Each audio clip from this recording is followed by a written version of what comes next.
कल्याण कारण आमर ये विश्व जगत को जे नीति नियम निर्धारित विचार से जहाँ को कहुई सौरा जगतांग पृथ्वी पृथ्व्याणांग भारत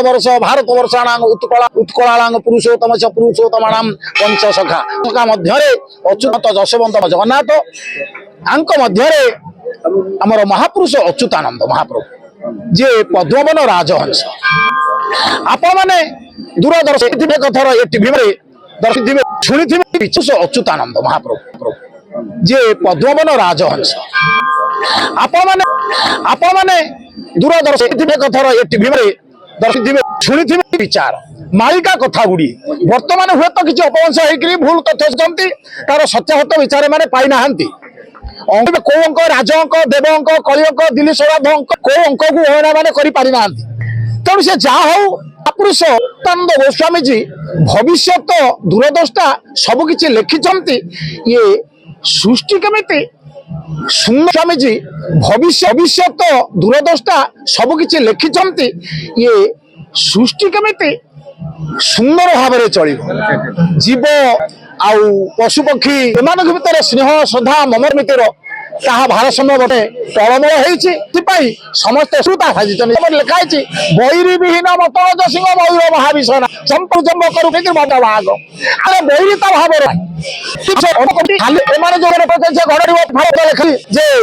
दुई निश्चित पृथ्वी दुईटी जीव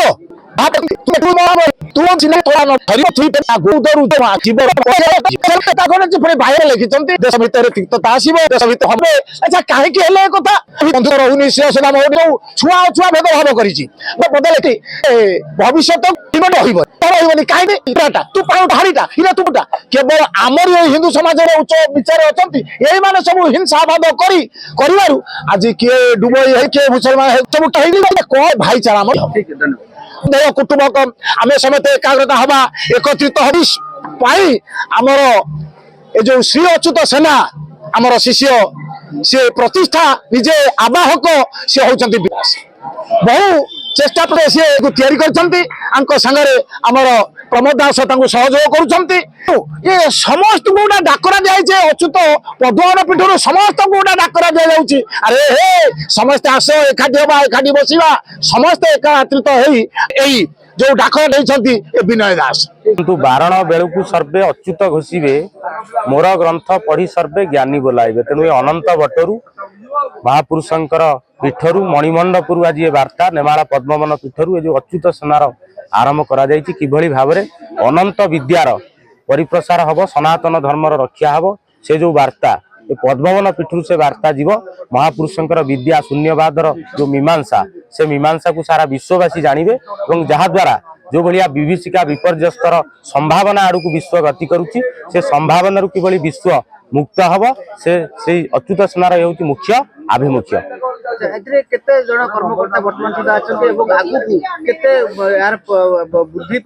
पाखापाखि 500 आज सामिल होते आगामी दिन में ओडिशार प्रत्येक जिलार कोण अनुकोण में प्रत्येक जिले में अच्युत सेनार सभ्य मान सामिल करा ये सभ्य माने महापुरुषंकर वास्तव विद्या महापुरुष जहाँ वास्तव दिग्दर्शन देइछंती ब्रह्म विद्या शून्य विद्या से कथा को मानव समाज जानिबो जहाद्वारा जो विश्व जो विभीषिका जो संदेहर विभीषिका विभिन्न प्रकार कथा आज उठी से किभली मुक्त हब से जो अनंत विद्या जिते मनीष जानिबो निश्चिंत से मुक्त कही नुहे गुण जार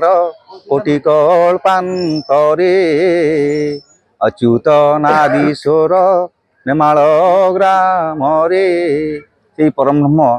महाप्रभु अच्युतानंद प्रचार प्रसार निमंते सारा भारत वर्ष सारा विश्व में आज ये सेना प्रस्तुत कर सेना द्वारा ये जो श्री अच्युत सेना गठन कर श्री अच्युत सेना माध्यम सारा भारत वर्ष ने सारा विश्व में महापुरुष अच्युतानंद कथा को प्रचार प्रसार कर आज कार्यक्रम लोगो उन्मोचन फास्ट पर्यायर लोगो उन्मोचन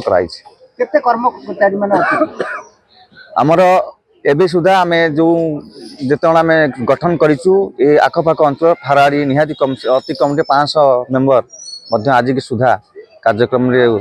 सामिल होती आज लोगो उन्मोचन पर काली आमर सभ्य संघर कार्यक्रम चलो एवं सारा भारत वर्ष रे यह कार्यक्रम जारी रहा। मुख्य उद्देश्य कौन है? मुख्य उद्देश्य रहा आमर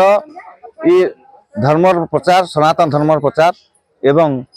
सर्वधर्म समन्वय एवं भाईचारा संपर्क सृष्टि करने विशेषकर महापुरुष अच्युतानंदर कथा को प्रचार प्रसार कर मुख्य उद्देश्य एवं जो मैंने महापुरुष कथा को बेविचार भाव में निजे भणिता कर कहते महापुरुष नाम विभिन्न अपप्रचार चलाई से विरोध कर।